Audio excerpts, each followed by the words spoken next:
good shot of my ear.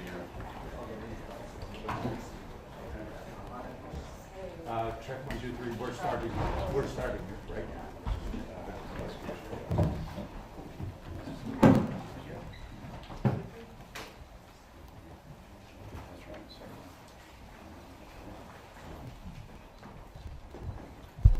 All right, morning. Thank you very much again for joining us. My name is Mike Sawstruck. I'm the Commissioner for the Department of Public Safety here in the state of Maine. We are going to give some further details from an operational standpoint about what happened overnight and kind of where we're going from here. But before we do that, I would like to ask Chief St. Pierre to come back up and join us and kind of touch on the Lewiston experience overall. Chief? Thank you, Mike, and good morning, members of the media and the public who are watching closely as law enforcement continues to work diligently on this rapidly evolving investigation. The safety of our community remains paramount. I want to assure all that a tremendous amount of law enforcement manpower, time, and effort is being utilized around the clock, literally around the clock, in every effort to apprehend the suspect as well as to safeguard this community. As the Chief of the Lewiston, Maine Police Department, I am extremely thankful for the community's outpouring of support being offered during this tense and trying time. I extend my deepest appreciation for all of our law enforcement partners who have responded from literally around this nation. Again, I will ask the community to be as patient as possible with this process, realizing that there are many moving parts and coordination of efforts involved between multiple agencies. We will attempt to provide as much information possible as this investigation proceeds forward.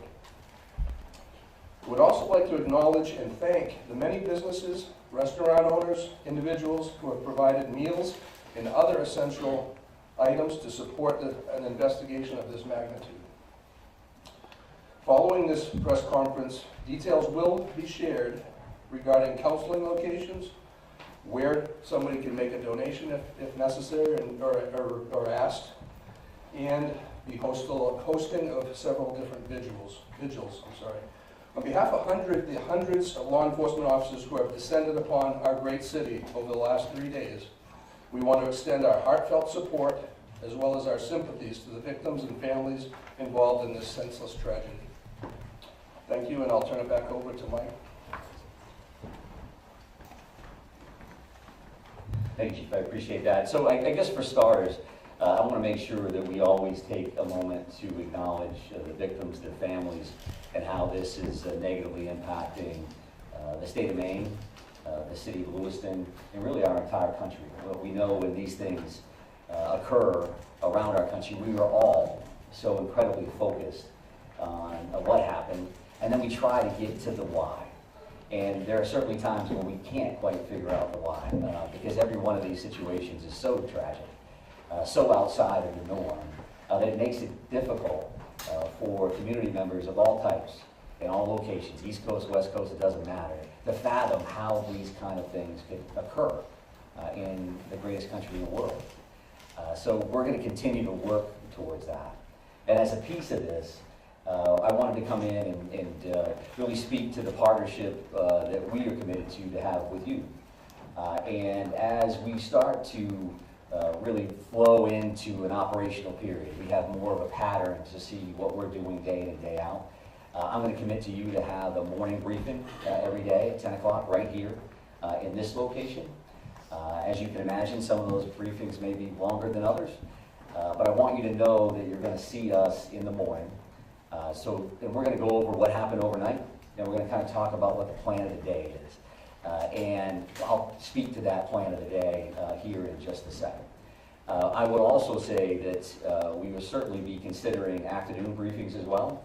If something new came up or something that we believe would be helpful for you to know and the communities to know, then we'll get back to you. Either way, you will receive a communication from our PIO, Shannon Moss, either saying we're going to have a briefing or we're not. So that you kind of have some idea what your day and your afternoon is going to look like as well. So I would also say that these daily briefings, as you can imagine, will be more operational in nature. That our families, our communities, our loved ones are always going to be in the forefront of our mind and certainly in our hearts. But we do want to talk to you about this is what we're going to do, this is what we did, because I know that's incredibly important to you. And then you're going to share that appropriately with your viewers, with your readers. And that's going to help everybody start that healing process as well. I know that information is power. You also know that there's going to be times that I won't be able to give you all the information that you need, or certainly that you want. And that won't be done because we're just not going to tell them. That's going to be done because from an operational standpoint or a tactical standpoint, there are safety concerns that I have for our first responders and that we all have for our community members. So please keep that in mind. And I will go back to like a Q&A kind of a period. We want to allow that opportunity, and we're going to try to do the best we can. But if in my mind the math starts leading to, well, I'm going to get asked 10 questions and I can't answer 9 of them, then maybe that's counterproductive to a certain extent. So we're going to try to front load as much information as we can, again, with these particular sessions. So that is kind of the plan moving forward. And to speak to today's briefing in particular, I would tell you that the overnight hours, and we are on 24/7, and we will be, until the suspect in this case, again, is brought to justice. So overnight, our officers, our investigators, and that's investigating, when I say our, I'm talking about local, county, state, federal, all of our partners, been continuing to work 530 plus tips and leads that have come in from the general public, from a number of communities, a number of different relationships. And as you can imagine, those vary greatly, depending on that individual's knowledge of what happens and what they want us to do about that. So we're continuing to check those things off the list as we go. We're also continuing to do searches at the 2 primary venues here. The one being Schmenchi's Bar and Grill, and the second being the Spare Time Bowling Alley. I will tell you that it's going to be easy to think, oh, how come, what's taking them so long to work these scenes, right? And because everything we watch gets solved in an hour, and it's all taken care of. But in order for us to do our jobs, to be professional about what we do, be respectful of the victims and the families that we're working with, in the process within which we work, we have to take our time. We're going to be processing every square inch of these facilities. Not only do you have the victims in question, but every one of those rounds that got fired need to be investigated. Every one of those cartridges that lays on the ground needs to be collected. The vehicles that are in those parking lots, everything that we do around this, we need to be careful, we need to be professional, and that's what we're committed to do. So I would expect that we're still days away from completing those particular investigations, those particular crime scenes. So you'll continue to see us at those locations without question. And because of that, there are also affidavits, and affidavits are essentially the first step in a search warrant or an arrest warrant or whatever that looks like.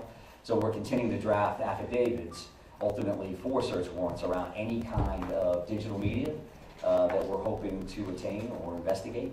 That could be phones, that could be computers, that could be video from any location.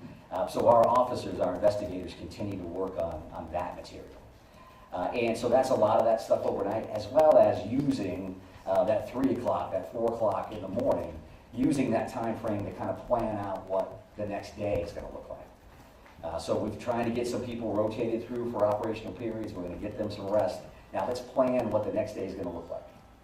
We have a morning briefing, which kind of kicks off and says, this is what's going to happen. We need a team to go do this. We need a team to go do that. This is who our team leads are. This is the process. And then we let those folks loose to go do the good work. And we're going to try to share some of that information with you. So as we discuss that, we have some maps and some additional information up here with us right now. I will talk about a couple of these locations here to the best of my ability. Obviously, there's a lot of us here, and this isn't ideal as far as these maps go.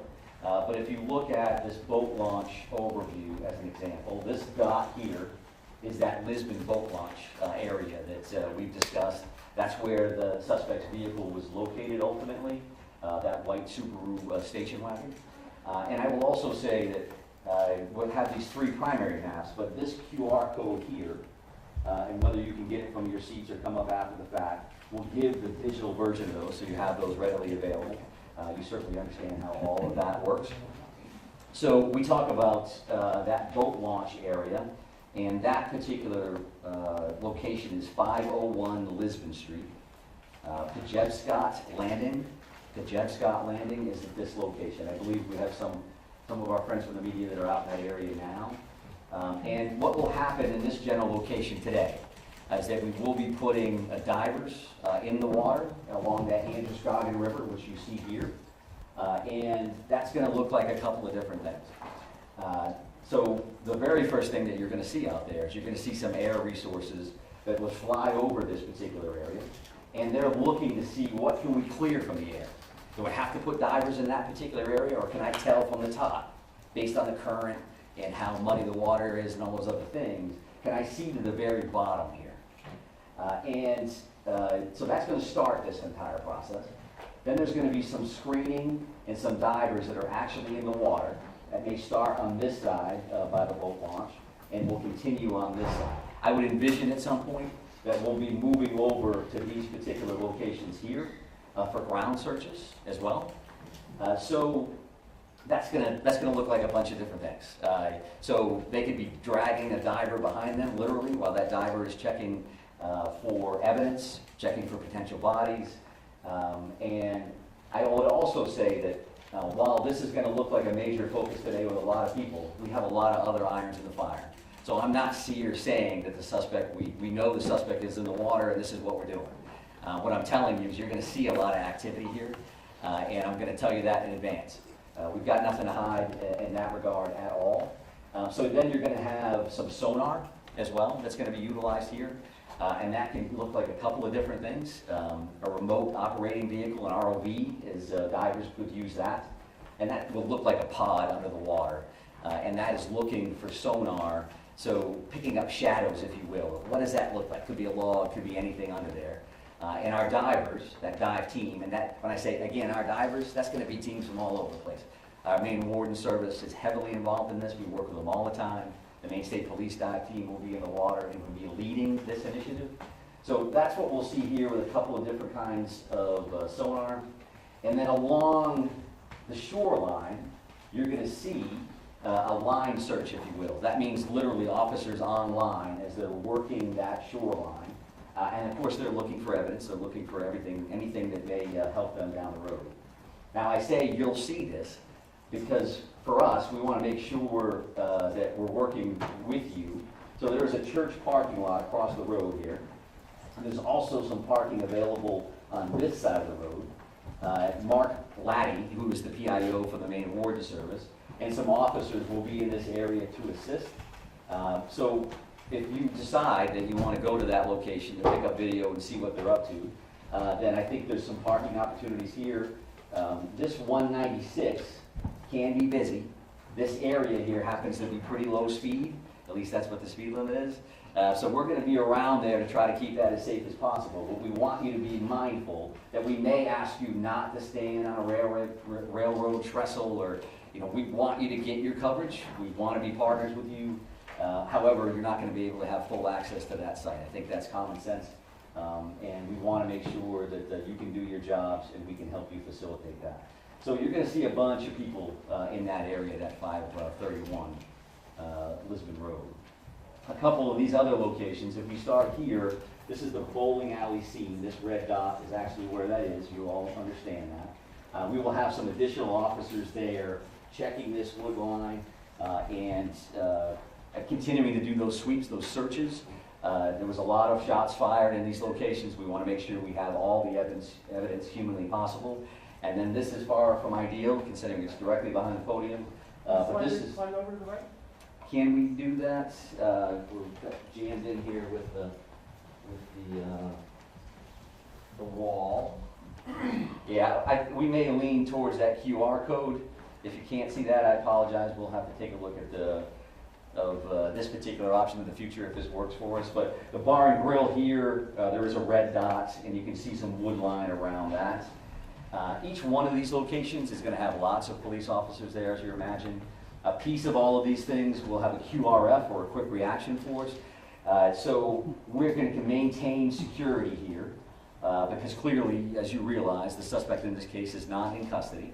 That continues to be our focus. And I think if you look at these two things, we have an investigative bucket with a great deal of resources that are investigating the crime, what occurred. And there's clearly an apprehension team here with a lot of folks that are involved in that. And of course, they're going to intermingle. That's a given. But I think in this scenario, I want you to keep those two things in mind. Because even though we're going to be active with this search and the investigative side, always in our mind, we're going to be looking for the suspect and making sure that the people that are involved in these various searches, to include yourselves, are safe. So that is clearly another focus that we have in mind. I would also like to talk about, we talk about procedures, you talk about practices. There was a lot of activity last night from members of the media in Bowdoin. And what I would tell you is that I'm showing you these 3 locations. There's a bunch of others that we're going to be working on. And that's not, so we don't have 50 maps up here. We're just going to be working on other locations. And that's not meant to be secretive. That's just to tell you that we're going to be all over the place. That's not saying that we know that the individual is in this house, or we know the individual is in that house, or they're in that swath of land, this acreage. That's not what we're doing. But we do look at all these situations as if the individual could be in there. And if that's the case, you'll see tactical teams at some point. A lot of folks are just dressed in a more casual manner, or a BDU or battle dress uniform, just because they're going to be out in the woods and they're going to be out crawling around. So that doesn't mean, just because we're making announcements on, over a PA system, that the individual is in there and we have an armed standoff and there are police swarming. There's just a lot of resources that it takes to work these scenes, right? I mean, I think that part of it, again, is common sense. And we want to be as forthright as we can around that as well. We won't be able to say every time we're hitting a location, hey, we're going to be at this spot, and because it's just not practical, and it's not safe for a lot of folks. So if you hear announcements in PA systems, as an example, a piece of that is us just giving notification that yes, in fact, we are the police. We are going to be knocking on this door. We would like you to come out if you're in there. Some of that is case law oriented. Some of that is best practice. And some of that's just standard operating procedures from our end. So keep that in mind. If you have a question, you can certainly reach out to Shannon Moss. Many of you have, and if we can answer it, we will. And it may not be immediate, but we're going to do the best we can to do that. And I think we'll be better at that, again, as we kind of get into this flow. Now we know what we're working with. It's starting to settle in as much as a tragedy like this can. And again, we want to be good partners with you across the board. Let me just take a look and make sure I've covered everything that I wanted to cover. I would also say that this is a big deal here, this particular link, and Shannon will be sending that out through her media list. So this is a digital tip line. And what a digital tip line would mean is anybody, yourselves included for whatever reason, if you've got a photo, if you've got a video of what happened, or something that you think is evidentiary in nature, you think that it would be valuable for us to have, you can upload that information through that link. And that link stems from best practice in other communities where tragedies like this have occurred. That a lot of people have a lot of information. Where does it go? Maybe this is the key. I don't think they know that. Or they probably do know that, 75 other people sent it to them. Send us to us anyway. And we want to see that information, so that's pictures, that's video, that's any of that kind of material to that particular link. And again, the QR code is something that we already talked about from a mapping perspective. I would say that our ongoing victim services efforts, that is something that we're working with victims' families, the community as a whole, and we are working with families that have currently been notified. We're continuing to identify victims in this case, and as those occur, additional resources will be available to the general community. I would say, again, as a little bit of a reminder, some searches you may see, well, why does that search have an armored vehicle involved, and then they're walking along the river, shoulder to shoulder. Some of those are going to be tactical ground searches versus just a kind of standard line search. our grid search, the Maine Warden Service do this stuff all the time. They're incredible, searching for people, and incredibly valuable for us as it kind of expands out to evidence in many of these circumstances. We do clearly continue to have air assets, whether that's helicopters or planes, just because they're involved, again, as we mentioned here, right, that's going to be an overview. They're just flying over that site. They may be hovered someplace else. Is that because we found the suspect? That's not a guarantee that that's the case at all. I would also tell you probably new information. Initially, that first night, we had 70-ish or so witnesses. The FBI has been incredibly helpful with things that may sound as simple as you've got to transcribe 70-plus witness statements. They're bringing a lot of resources to play, and so we're continuing to do a lot of that work behind the scenes as well.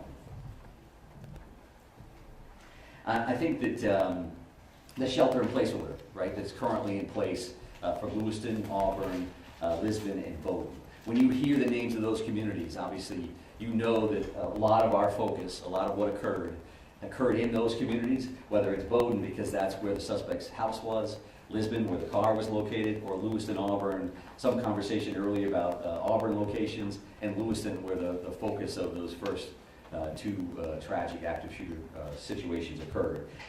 That's an ongoing conversation that we'll have every minute of every day. Does it make sense that those orders are still in place? And can we relax those, change those? They have not been changed in any way at this point. But we realize that we want to keep our community safe. So that's again, the forefront of our minds. But we know that a shelter-in-place order in general, similar to orders around COVID, can have some negative impacts on families and going to school and businesses and all those other things. So we have that in our mind. There is that pluses and minuses chart that's just kind of active as we kind of work through this thing. So know that we are actively thinking about that.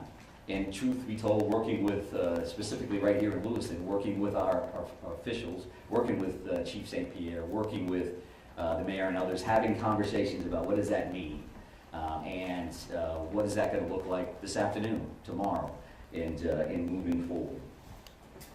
So I think that's enough sharing from my end. That's a lot of information to overload you with there. I would want to come back, however, to say that there's a lot of stuff going on here. But what matters to us, again, is the safety of our communities, the safety of our residents. We care about each and every one of them, as you do. And we're going to continue to fight on their behalf to bring this individual to justice, because we know that that has an impact on starting that healing process. It's not a slam dunk. It's not, well, we got them now, everybody's better. This is going to take a while, right? It's going to take a while for communities to work through. It's going to take forever for families to work through. You lose somebody that you love. That's a big, big deal. So I don't want to get lost in the minutia of this is what we're doing and this is a map and it's a QR code. It always comes back to this other stuff for us. So again, we're going to try the Q&A deal and see where we go. Go ahead, right here. There were reports that you all found a note at his home. Do you know the contents of the note? Can you share that? Yeah, so we've heard the same thing, and there was a note at one of these residences. I'm not prepared to really talk about what that included. And I think that's probably, again, a common sense answer, because that does involve, is there a mindset here, is there a motive, what did that entail? So we'll definitely continue to work on that, and when we can release it, we certainly will. Sir, Right here, sir. Commissioner, so in reference specifically to what's behind you and what's going on at the river, is there any information that you have that's leading you in the direction that he may have killed himself and his body is in there, or is it just one of the possibilities? Well, I think one of the possibilities is key, right? Because clearly we don't have him located at this point. We don't have him in custody. So all of those options are on the table. We certainly don't want to wait too long, because the river is a big piece of this. The car was located there. Evidence is located in the vehicle or right there along the shores of the Androscoggin River. So that's stuff that we want to make sure that we're checking, and we're using the resources that we have available. We're using the expertise that we have available with the dive team and all our partners to make sure we're checking that. At the same time, right, we're checking all these other things. We're working through the crime lab on this other information. So all of those things are occurring at the same time. I would also state, and I want to make sure that I say this because they've been very, very helpful, the Brookfield Power company owns 2 dams, operates 2 dams in this area. They've been very cooperative. You know, they live it every day. So as an example, one of the things that we're doing, the river currently runs at like 8,500 cubic square feet per second. And when they tighten the dam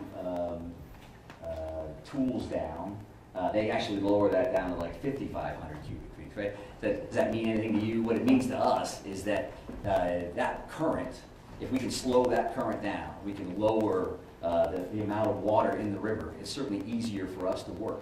It's easier for our divers to see in clearer water than muddier water. If it's a foot lower than it was before, it's easier for us to work. And there's different searches, obviously, but unfortunately, people lose their lives in bodies of water on a regular basis. So this is something that we're trying to dial in. But yes, sir. Deer hunting sucks tomorrow. Sure does, yeah. Yeah, can you address that? Yeah, sure. So I've had conversations with Commissioner Camuso, Inland Fisheries and Wildlife. Judy's great. We are having those conversations. I would expect to hear more about that later in the day. It's a big deal in Maine. It may not be a big deal for a lot of people from other communities, but we know what that's going to look like. We also know we're in the woods. You know, if you just happen to be in the woods, minding your own business, going for a walk, that's going to make us a little concerned, right? So it's definitely a good question. It's something that we're actively working on. Right here, sir? You talk about this tremendous amount of assets here and the search for him. Can you talk about the pressure you guys are feeling to find him, to give this community some sense of answers as this ends versus third day? Yeah, sure. I think, you know, pressure is one way to put it. I mean, we're concerned about the victims, their families, and our communities. I'm concerned every day, 24/7, 365, at this point for 30 years. That's why I got into this business. We do want to help people. We do want to make them safe. Making them safe and making them feel safe may not necessarily be the same thing either, right? Because I think our law enforcement partners, our first responders around the state, everybody is dialed in. They do that all day, every day. This is clearly a completely different animal. So for us, we want to make sure we bring this individual to custody. We've got to do it right. We got to do it the safe way. We don't want to see anybody else get hurt, certainly our people and our community members. So we want to make sure that we do that right. We're not going to be rushed, but we're running right on that level. That we're going to work as hard as we can, as fast as we can, with as many resources as we can to try to bring some kind of closure. Commissioner, Right here. Yeah, we understand that the family. Sit down, sit down. We understand that the family's being cooperative. What are they telling you? Well, I think that whether you see the 530 tips and leads overall, I think we're seeing a lot of cooperation across the board. I'm not going to speak to anybody in particular, but I think there's a lot of cooperation. There's a lot of compassion here. There's empathy that people understand what happened here, not only to the victims, but again to the state and to our country. So people are coming forward. They are participating in the process. And that's just the nature of it. I'm not sure I answered it, so go ahead and follow. Yeah, I'm so sorry. That's okay. Specifically the family of the suspect. We understand they are cooperating. What are they telling you and how are they helping you in the investigation? Yeah, so I won't speak, again, specifically to what anybody said one way or the other, but we do appreciate everybody's cooperation, because we know that this is difficult for everybody. No matter how you could be the neighbor of somebody. This is tough for people to digest and to understand and to try to work through. Commissioner, right here, sir. Thank you very much, sir. Yeah. Specifically, warning. Forget about information. Families told multiple news outlets that there were warnings provided to law enforcement. Which agencies received those warnings, and did you think at any point that it might warrant the yellow flag pursuit? Well, I'm heavily involved in the yellow flag conversation overall, but the reality for today is I'm not going to talk specifically about who knew what and when. We're still actively involved in a very dynamic situation here, and we're focused on an individual that currently has 8 warrants out for murder. We're trying to figure that part out, trying to bring him into justice, as well as investigate this crime. There will be a time. Can you confirm the warning, though? Can you confirm warnings were issued? I cannot. Yesterday, the Senator Collins said that the yellow flag law should have been enforced in this situation. So as you stand here today, what is your response to that? And also, as you stand here today, was law enforcement notified of the threats that he was making, of his condition? Were they aware of it, and what steps were taken to investigate that? Yeah, I appreciate the question, and Senator Collins is great. We have a great federal delegation that works incredibly hard on behalf of the state of Maine. I don't know exactly what the good senator said. I respect her a great deal. So I won't answer to any comments that she made. If that's her perspective, based on what she knows through the general public or otherwise, then that's fine. She certainly has the right to do that. But based on what I've seen, we're going to continue to work through that. We asked good questions. It may even have been you, sir, around the firearm itself. And there's going to be an opportunity. The ATF is here. The ATF is working with us. They have been there since the first second. There's going to be an opportunity to answer all those questions and figure out, so was that a violation or not? It's also an opportunity from an educational standpoint to talk about what that really means, what that really looks like, and what the options in fact are. Right, I mean, the thing is that folks want to know where they're I'm going to getting go over this. here though, sir, so I appreciate the follow-up and the initial question. You talked about timeline yesterday, 911 calls. Do you have the time, precise times that police arrived on the scene? Arrive, no. So it was 6:56 for the initial call, and then 7:08 for the second call. Multiple calls for each location. And so that's what I had. I don't know exactly when they arrived, other than to say these calls in any scenario are a priority, to say the least. So everybody's going, and they're going as fast as humanly possible. Can you So that's confirm the- that that's you've the- I'm not done Can you answering the confirm first that you've question. identified 16 So, bodies, is sir? that enough, sir? Does that make sense on that? I will take a look at Yeah, the arrival time so that we have that information, and we may be able to provide If we that. can get a further timeline, I that would would say be this, okay? The way It would this be is gonna helpful. work, just so we're all clear, the way this is gonna work is if we have a Q&A and you ask me questions and I attempt to answer them, as soon as we start yelling over each other, I'm done. Just so we're That's clear. fine. And we don't want to do that. We're trying to be as cooperative as we can across the board.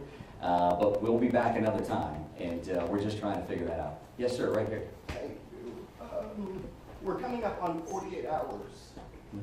Are you concerned the trail is growing cold? I think that every minute that this goes on, we're more and more concerned, because what's the next thing that's going to happen? And we understand that. And that's why we're working 24/7 to bring this individual to justice and to try to bring some closure and overall safety to our communities. So yes, we feel that just as much as the community member does or anyone else. This is a privilege. This is an honor we have to do something about these tragedies when they occur. In many instances, I've been in those scenarios. This happens out of state. You're sitting on your couch wishing you could do something to help. Well, we're in a position to do something to help, and we will. There's no question in my mind that we will bring this individual into custody one way or the other. I'm going to take one more question from you, sir, and then we're going to be Can you done. confirm that you've identified 16 out of the 18 bodies? And if so, can you confirm the demographics, please? Yeah, and I think that that may be a question, the specifics may be a question for a future briefing. We have identified and notified the families of 8 of the 18 fatalities that were involved in this incident. We mentioned those 8 murder warrants, and the reason why we have 18 victims, we only have 8 of those warrants. That's because 8 of those people have been identified, and 8 of those people, the families have been notified, which is certainly key for us to make sure we get that right. But further demographics around that. The Colonel gave gender yesterday, and we'll take a look at ages and some other information. I'd like to be able to... 16 number is inaccurate? So I'd like to be able to honor the group of victims by talking about them in a specific session that I would view coming shortly. 8 of the 18 have been identified and notified, not 16, and I don't know where that came from. So thank you very much. I do appreciate it. We will see you again along the way. Thank you. Robert Hart in Maine. Oh, still